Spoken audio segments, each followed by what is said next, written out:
सितंबर में नॉर्सेट का first exam लगा। मेरी बेस्ट फ्रेंड का सिलेक्शन हो गया 2800 वहाँ से 2800 रैंक से, और मेरा तो उसमें रैंक बहुत पीछे था। टीएनसी की टेस्ट सीरीज ऐसी है कि उसमें आपको इजी क्वेश्चन भी मिलेंगे, हार्ड क्वेश्चन भी मिलेंगे, पढ़ा हुआ भी मिलेगा, नहीं पढ़ा हुआ भी मिलेगा।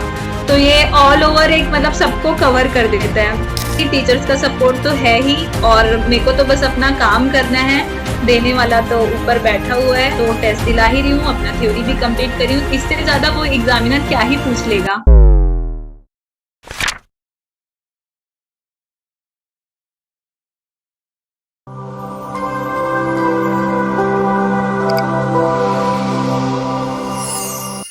नमस्कार, एक बार फिर से आप सभी साथियों का हार्दिक स्वागत, अभिनंदन टीएनसी के इस ऑनलाइन प्लेटफॉर्म में। Myself Bhojraj Balaria, assistant nursing superintendent AIIMS Patna. एक बार फिर से आप सभी साथियों का हार्दिक स्वागत और अभिनंदन करता हूं। आज हमारे साथ एक बहुत ही जबरदस्त रैंकर्स जिन्होंने लिए बहुत ही शानदार सफलता, एक AIR-52 बहुत ही शानदार सफलता और बहुत ही जबरदस्त आंकड़ा हासिल किया है प्रियंका सऊदी ने। तो सबसे पहले तो बहुत बहुत बधाई और शुभकामनाएं।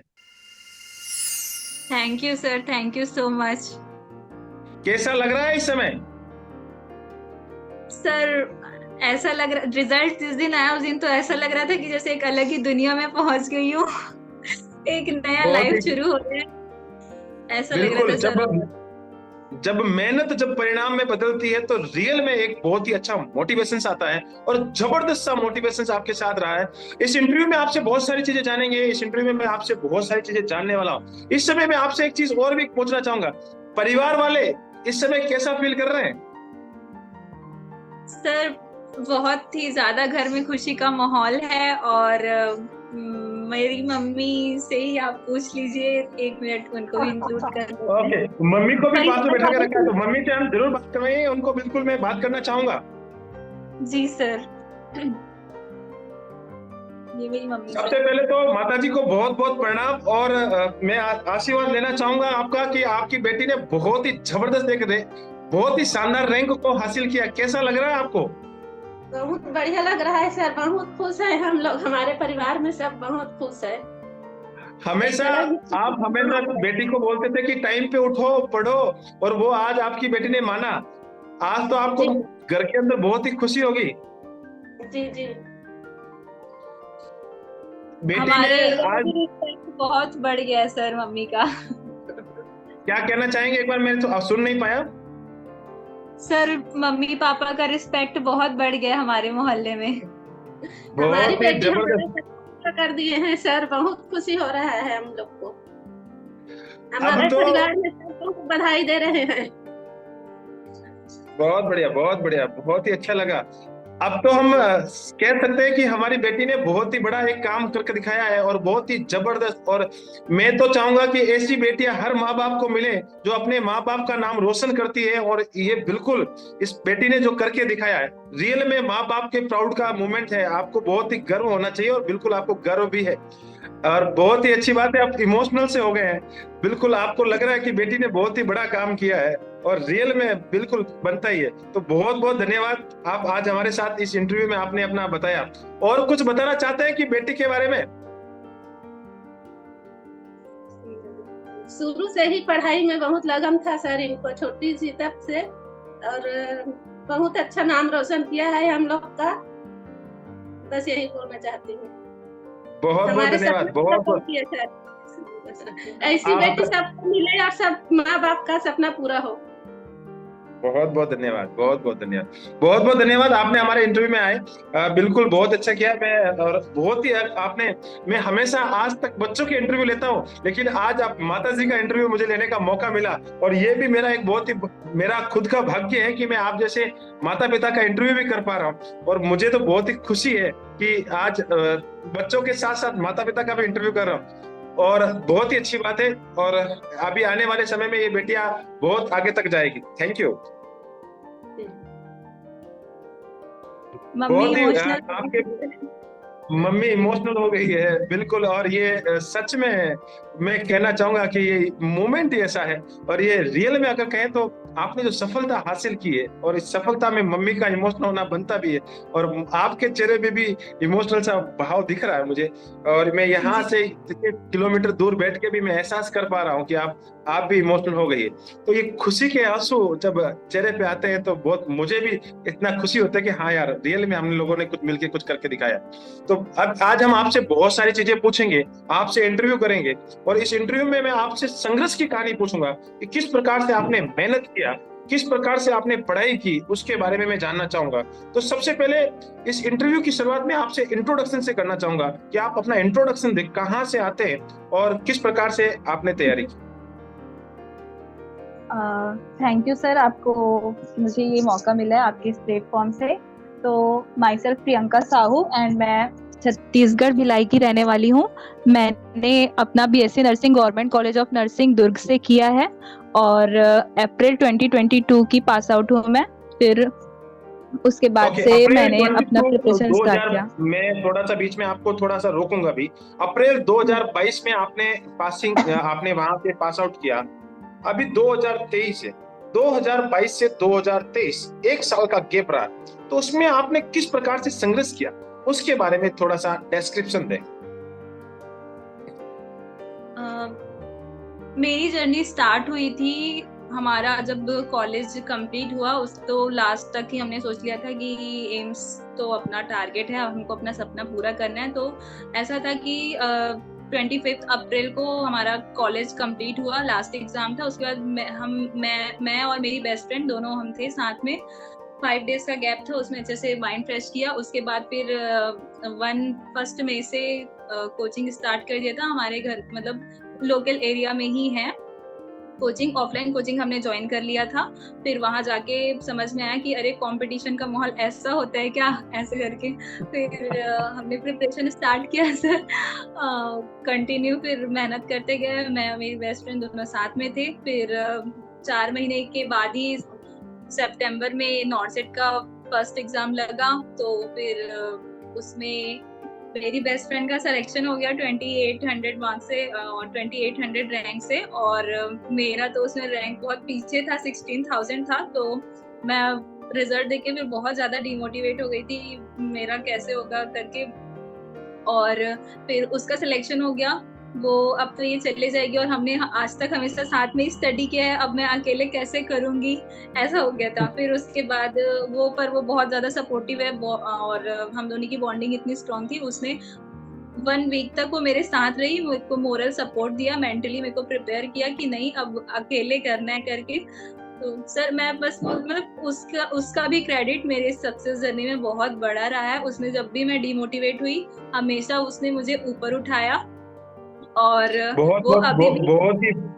बहुत ही शानदार बात। सबसे पहले तो आपने माता पिता को जो आपने बात करवाई उनका बहुत ही बड़ा क्रेडिट रहा है, मैं उनको बहुत बड़ा थैंकफुल बोलना चाहूंगी। आपकी इस जर्नी के अंदर उन्होंने बहुत ही आपका साथ दिया।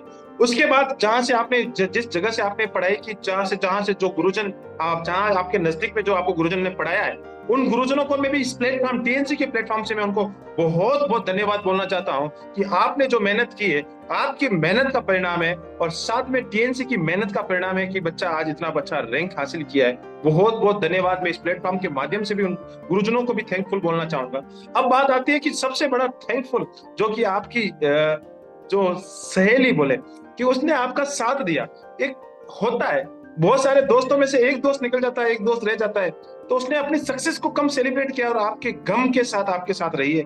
और मैं उस दोस्त का नाम भी यहाँ जानना चाहूंगा और मैं भी उसको थैंक्स बोलना चाहता हूँ।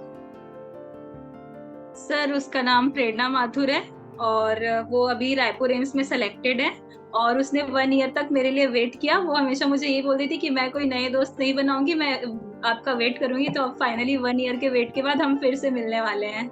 अभी मैं प्रेरणा माथुर को भी इस इंटरव्यू के माध्यम से बोलना चाहूंगा कि उनको भी बहुत बहुत धन्यवाद। आपने अपने दोस्त का जो इंतजार किया, आपने अपने दोस्त का जो मोटिवेशन बढ़ाया, उसके लिए आपको टीएनसी परिवार की तरफ से भी बहुत बहुत धन्यवाद। बहुत ही अच्छा काम आपने किया है। अब मैं आपसे बहुत सारी चीजें और पूछना चाहता हूँ। लगातार आप पढ़ रही थी, लगातार आगे बढ़ रहे थे, हर बार जिस प्रकार से आपको सफलता नहीं मिली, उसके बाद आपको कैसे पता लगा कि हाँ टीएनसी के पास जाना चाहिए और टीएनसी से हम लोग सिलेक्शन ले सकते हैं, सिलेक्शन के लिए मेहनत कर सकते हैं? तो उसके लिए आपने किस प्रकार से जाना कि टीएनसी के बारे में? सर लास्ट नॉट सेट में मेरा नहीं हुआ था, उसके बाद तो कोचिंग हमारी कंटिन्यू चली रही थी, तो फिर मैं कोचिंग जाती थी, वहां से थ्योरी कंप्लीट किया। फिर दिसंबर के टाइम पे मुझे यूट्यूब स्क्रॉल कर रही थी, तो फिर किसी टॉपर्स का मैंने भी इंटरव्यू देखा, तो फिर उसके थ्रू मुझे पता चला यूट्यूब स्क्रॉल करते हुए। फिर मैंने कुछ और देखे वीडियोस, तो लगा यार हाँ कुछ तो बात होगी इसमें, तभी तो इतने सारे रैंकर्स निकल रहे हैं। तो फिर मैंने वो इंस्टॉल किया, फिर आपसे बात किया सर, और फिर और आपने फिर हाँ बताएं फिर मेरे से क्या बात हुआ था। सर मैं तो सोची नहीं थी कि इतने बड़े पद पे जो सर हैं वो इतने मतलब इतने हम्बल तरीके से बात करेंगे करके, आप इतने सपोर्टिव थे। फिर आपने पूछा कि आपका स्टेटस क्या है, मतलब अभी आपने कोचिंग कर रखा है या नहीं कर रखा है। तो मैंने बोला सर मेरी कोचिंग कंप्लीट ऑलमोस्ट हो गई है, तो अब मुझे क्या करना है आप बताइए। तो फिर आपने बोला आप 6 मंथ का प्लान परचेस करो और उसको कंटिन्यू दिलाओ। तो फिर मैंने वो परचेस किया, और फिर मैंने सोच लिया था कि मैं इसमें अपना पैसा इन्वेस्ट कर रही हूँ, मैं इसका पूरा फायदा लेके रहूंगी। तो फिर ये बिल्कुल आपने पूरा फायदा उठाने का सोच लिया कि भैया टीएनसी पे पैसा लगा रही हो तो बिल्कुल मेहनत करूंगी और 100% रैंकर्स बन के इंटरव्यू दूंगी। टीएनसी के साथ आपने टीएनसी का जो प्लान है, कौन सा प्लान आपने ज्वाइन किया था? सर मैंने 6 मंथ का जो प्लान था उसको परचेस किया था नॉर्सेट। इसमें आपका ओके कॉम्बो प्लान आपने जहाँ मैंने आपको रिकॉर्ड में देखा है कि टीएनसी के कॉम्बो प्लान को आपने प्रीफर किया था। उस कॉम्बो प्लान में दो चीजें आती है, एक वीडियो आता है, साथ ही साथ टेस्ट सीरीज आती है। तो वीडियो भी आपने देखे थे? यस सर, जो क्वेश्चंस का रेशनलाइजेशन उसमें वो होता था, तो जो क्वेश्चंस गलत होते थे और नहीं भी होते थे तो फिर मैं रेशनल सबका देखती थी, क्योंकि मुझे तो रेशनल लगा के ही पढ़ना पसंद है हमेशा से। तो फिर रेशनलाइजेशन में देखती थी सबका, और बहुत ज्यादा बेनिफिट होता है, क्योंकि रेशनल अगर हमको पता है तो क्वेश्चन कैसे भी आएगा हम उसको डील कर लेंगे। Good good good. एक चीज मैं और आपसे और पूछना चाहता हूँ, और चीजें बहुत ही जबरदस्त। टीएनसी के साथ आपने आगे बढ़ने का विचार बनाया, कभी उस समय लगा कि यार इस बार भी फेल हो गए थे, अच्छी रैंक करना आई नहीं है, दोस्त तो चली गई है, और हमेशा जब आगे बढ़ते रहते थे तो ऐसा लगता था कि यार मेरा भी होगा या नहीं, ये बार बार मन में ख्याल आते थे?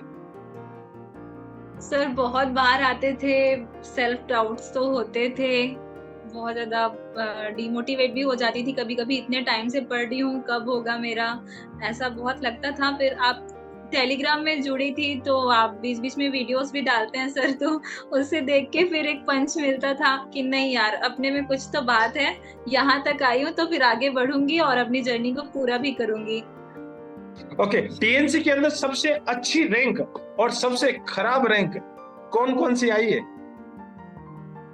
सर मेरी सबसे अच्छी रैंक 6th रैंक आई थी, और सबसे खराब रैंक मेरी आई थी 12,000 के करीब, जो मैंने टेस्ट दिलाते दिलाते एक बार सो गई थी, और हमेशा तो वैसे अटेंशन के साथ दिलाया, सो गई थी तो फिर अगले दिन देखा रैंक इतना ज्यादा है, तो मेरे को खुद में बहुत गिल्टी फील हो रहा था। फिर मैंने हर बार टेस्ट को एक एग्जाम की तरह से ही दिलाया। ओके, एवरेज रैंक आपकी कितनी रहती थी कि आप हमेशा इस रैंक के बीच में ही रहती थी? एवरेज रैंक कुछ आपको याद हो?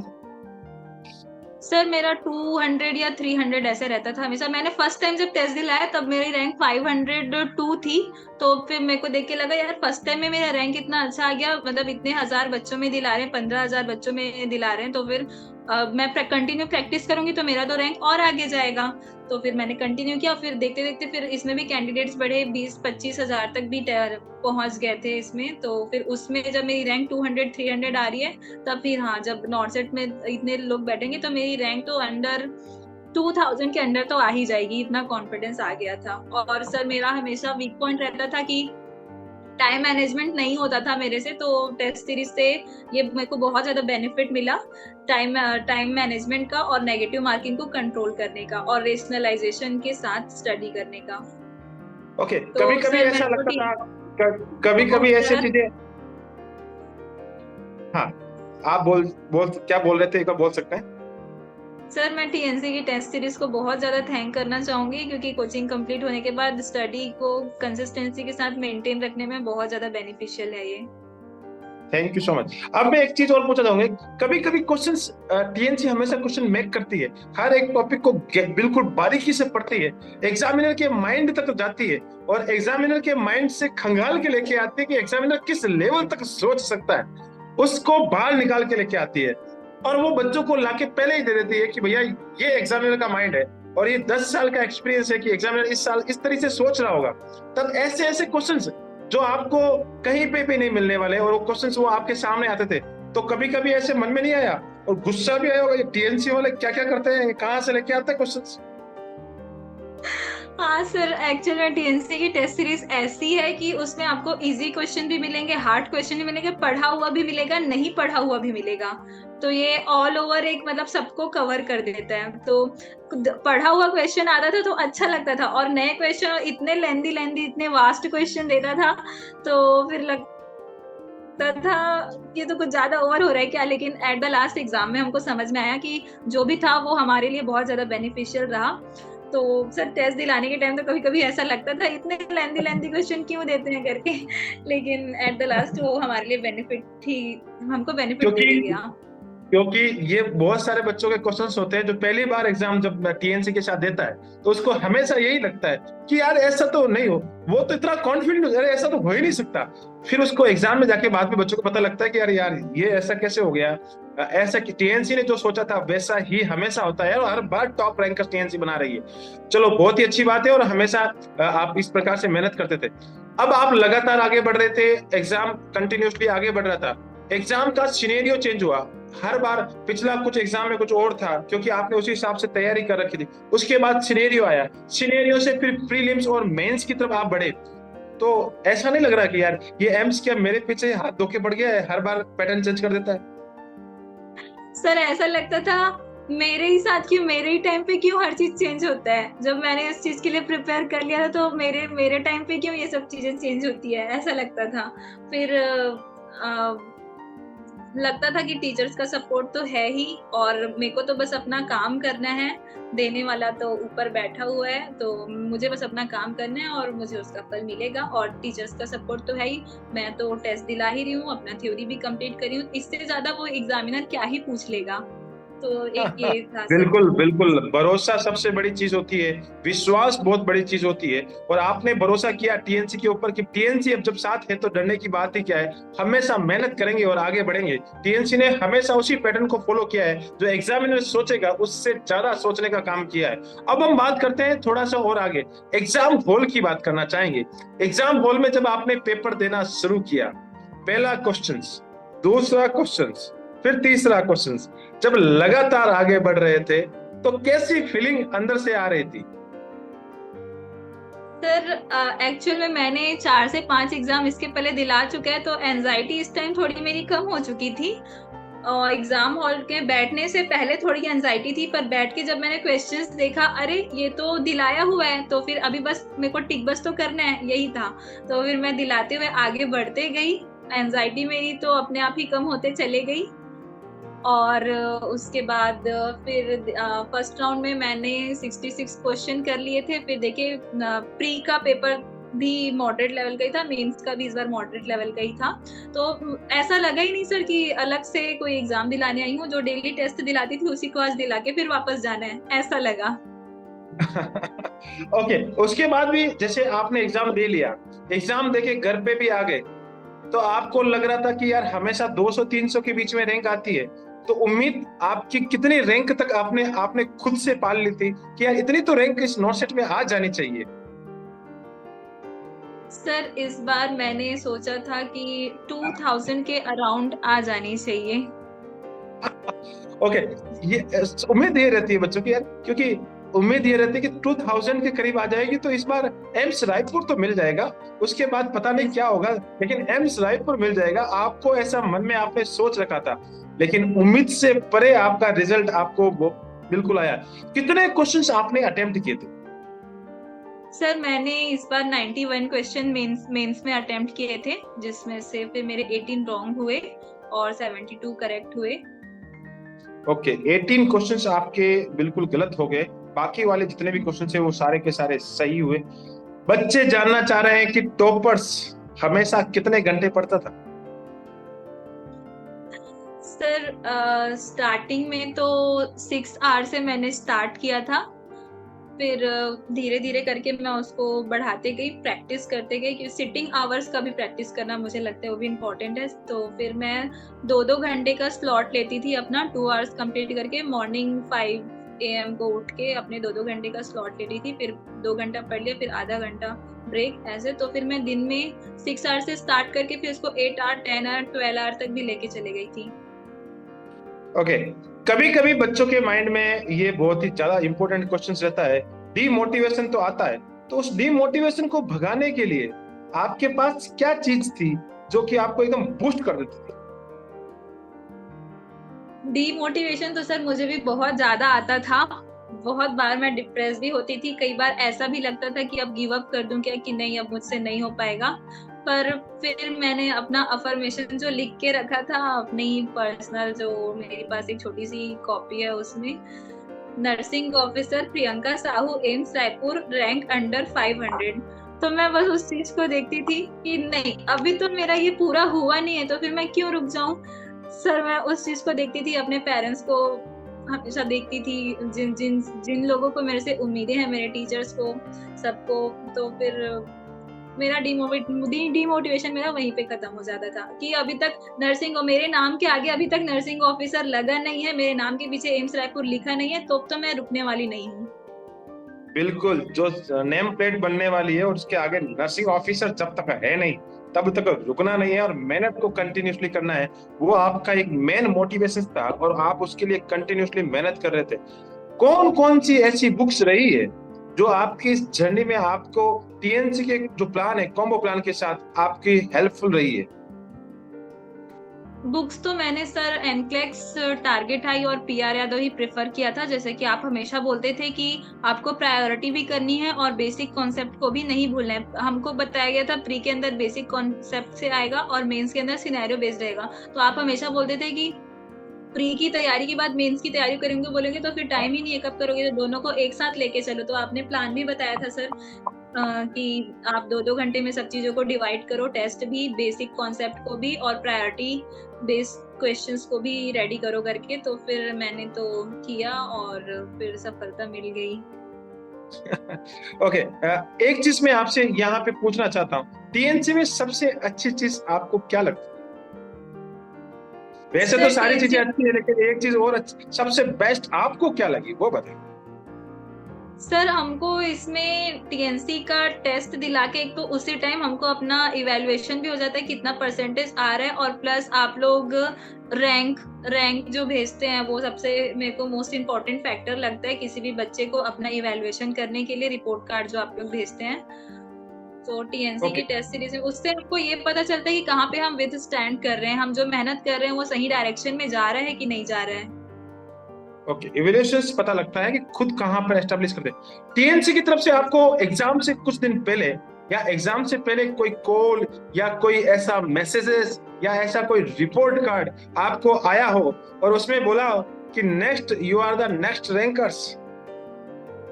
यस सर, एग्जाम से कुछ दिन पहले आया था। एक्चुअली मैं उस टाइम भी डिप्रेस फील कर रही थी, मेरे साथ ऐसा ही था, मैं 2-3 दिन से ना पढ़ना ही छोड़ दी थी कि मेरे से नहीं हो पाएगा, मैं नहीं कर सकती। फिर आपकी तरफ से वो मैसेज आया, तो फिर मैंने अपना सारा रिकॉर्ड देखा, उसमें सब में ग्रीन और रैंक इतना इतना लिखा था।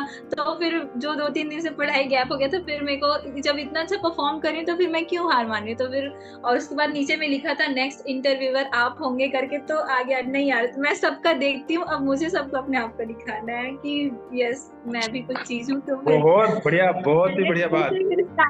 फिर मैंने सर आपका वो जो मैसेज आया था जिसमें मेरा पूरा अभी तक का रैंक एक साथ था, उसको देख के फिर मैंने फिर से अपना स्टडी कंटिन्यू किया। तो अच्छा हुआ वो एकदम सही टाइम पे आया मेरे पास। राइट टाइम पे एकदम बिल्कुल आया था कि हाँ, एक मोटिवेशन तो देता है रिपोर्ट कार्ड की। आपका रिपोर्ट कार्ड क्या है और आपके जो रिपोर्ट कार्ड को जो प्रिपेयर किया था वो हमारे अवधेश सर ने आपके उस रिपोर्ट कार्ड को प्रिपेयर किया था। अवधेश सर ने वो रिपोर्ट कार्ड हमें बना के भेजा था और उन्होंने बोला था कि ये प्रियंका साहू आने वाले टॉप रैंकर्स है, आप बिल्कुल उनको भेजें और उनको बताएं कि आप नेक्स्ट समय में आप टॉप रैंकर्स बनने वाले हैं। तो अवधेश सर का भी इस समय बहुत बहुत धन्यवाद कि उन्होंने आपको इस इवैल्यूएशन कार्ड को तैयार किया आपके लिए, क्योंकि पूरी की पूरी टीम इवैल्यूएशन कार्ड को जब तैयार करती है तो इवैल्यूएशन हमेशा बहुत ही अच्छा रहता है। अब मैं आपसे एक बहुत ही, हाँ बोलना चाहे तो बोल सकते हैं। अवधेश सर को भी मैं बहुत ज्यादा थैंकफुल करना चाहूंगी सर। उन्होंने अभी वीडियो भी स्टार्ट किया यूट्यूब में, उसको भी मैंने देखा था, वो भी बहुत बेनिफिशियल रहा। और उन्होंने करेक्ट टाइम पे मेरे लिए इवैल्यूएशन रिपोर्ट बना के भेजा, तो फिर बहुत ज्यादा थैंक यू करना चाहूंगी उनको। बिल्कुल, एक्सपर्टाइजेशन है, ऑल इंडिया रैंक उन्होंने हमेशा ऑल, वो भी टॉपर्स हैं, और एक बार दो बार नहीं 5 बार उन्होंने ऑल इंडिया रैंक हासिल की है। तो एक्सपर्टाइजेशन, जब एक्सपर्टाइजेशन को पहचान लेती है कि हाँ ये बच्चा मेरी कैटेगरी में आने वाला है, रैंकर्स बनने वाला है, तो बहुत ही अच्छी बात होती है। अब मैं आपसे एक लास्ट क्वेश्चन आपसे पूछना चाहूंगा, बहुत ही इंपॉर्टेंट क्वेश्चन है, आने वाले समय में बहुत सारे बच्चों का फ्यूचर बनाएगा, और आने वाले समय में सारे बच्चे आपको, जिस प्रकार से आपने इंटरव्यू देखा, बच्चे आपको ऐसे रोल मॉडल की तरह देखेंगे कि हाँ प्रियंका ने ऐसा किया तो हम भी कर सकते हैं, और 101% कर सकते हैं। उन सारे बच्चों को आप एक ऐसा की पॉइंट, ऐसा रामबाण उनको दे दें कि जिससे वो आपसे भी अच्छी रैंक को लेके आए। सर मैंने तो हमेशा इस चीज पे बिलीव किया है कि स्टूडेंट लाइफ में time is money and knowledge is power. इसके अलावा 3C का मैंने अपने लिए कॉन्सेप्ट बना के रखा था। क्लियर कॉन्सेप्ट होना चाहिए, कंसिस्टेंसी और कोर वेटेज। आपको सब्जेक्ट वेटेज भी पता होना चाहिए कि किस चीज का वेटेज कितना है। तो मैंने बस यही सोच लिया था, अभी जो मेरा टाइम है वो मेरे लिए टाइम है, मेरे करियर के लिए टाइम है, ये टाइम मैं किसी और को नहीं दूंगी। तो आने वाले सभी नॉर्सेट एस्पिरेंट्स के लिए मैं यही बोलना चाहूंगी कि आप अपना जो काम है आप वो अच्छे से कीजिए, अपना स्टडी अच्छे से दीजिए पूरे डेडिकेशन के साथ। अगर कोई हार्ड वर्क करे तो फिर आज नहीं तो कल उसे सफलता जरूर मिलेगी, वो जरूर सक्सेस होंगे। अपने लक्ष्य को आप हमेशा अपने आंख के सामने रखिए, और प्लस अपना प्लानिंग बनाइए और उसको फॉलो करते जाइए।